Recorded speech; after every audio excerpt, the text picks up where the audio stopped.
लेकर आया हूं, ये देश भर से मेरे पास आई है पीड़ा। ये हमारे बहादुर जवान पैरामिलिट्री फोर्सेस के, ये अपनी बात नेताओं की तरह नहीं कह सकते, सरकारी कर्मचारियों की तरह नहीं कह सकते।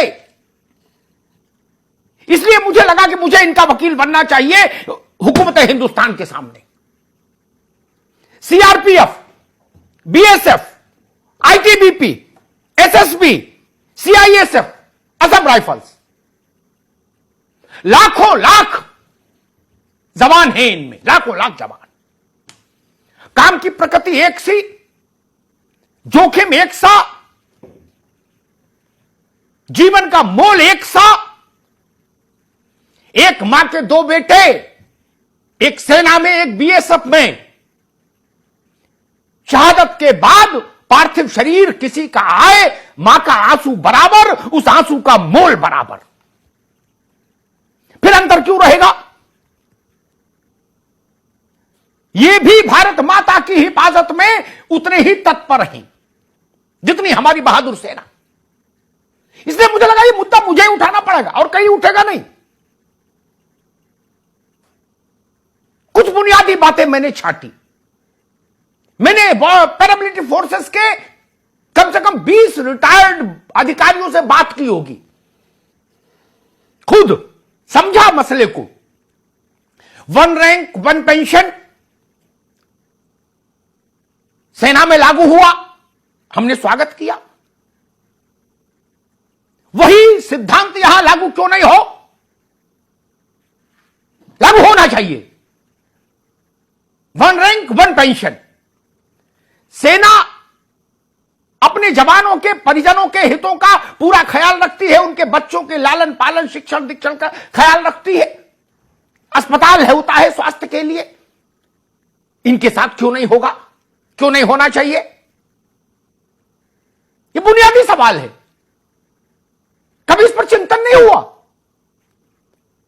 और सबसे बड़ी बात जिसके लिए मैं बहस लेकर आया, अच्छा किया बुरा किया उस पर तो विजय कुमार बंधु बोलेंगे,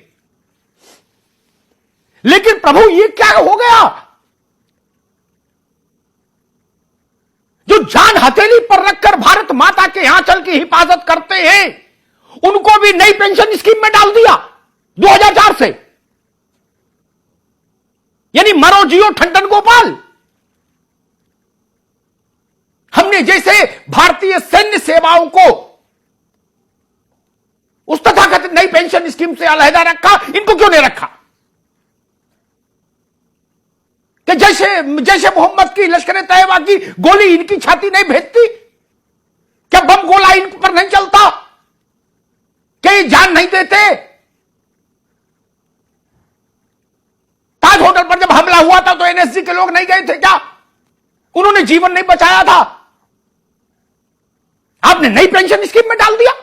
2004 के बाद जो बच्चे आए ज्वाइनिंग करके, वो कहां जाएंगे? और एक और बात जिसके लिए बहस में आज लेकर आया, फिर मेहमानों के पास चलूंगा। तकनीकी तौर पर शहादत की बात लिखा पढ़ी में नहीं स्वीकारती सरकार, ठीक है, सेना के लिए भी नहीं। मैं कह रहा हूं ये बदलो मान्यता। जो मां भारती के लिए जान दे दे, वो सेना का जवान हो, जल थल नभ का, या बीएसएफ का, सीआरपीएफ का, सीआईएसएफ का, असम राइफल्स का, कहीं का हो, उसको सरकारी फाइलों में शहीद लिखो, सरकारी फाइलों में शहीद लिखो। इसमें भी कोई मुश्किल है क्या? इसमें भी यूएन जाना होगा क्या? इसमें भी पार्लियामेंट बुलानी होगी क्या? इसमें भी 2/3 मेजॉरिटी चाहिए होगी क्या? इसमें भी अगले चुनाव तक इंतजार करेंगे क्या? आज और अभी घोषणा हो कि इस वतन पर जान देने वाले को भारत सरकार, हुकूमत हिंदुस्तान शहीद मानेगी लिखत पढ़त में। जाने कैसों कैसों को क्या क्या मान लिया इस मुल्क ने।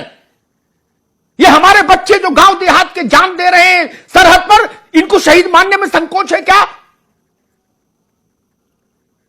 कोई आर्थिक बोझ बढ़ जाएगा क्या? ये ताजमहल मांग रहे हैं क्या? नहीं, यह मांग तो स्वीकार की जानी ही चाहिए।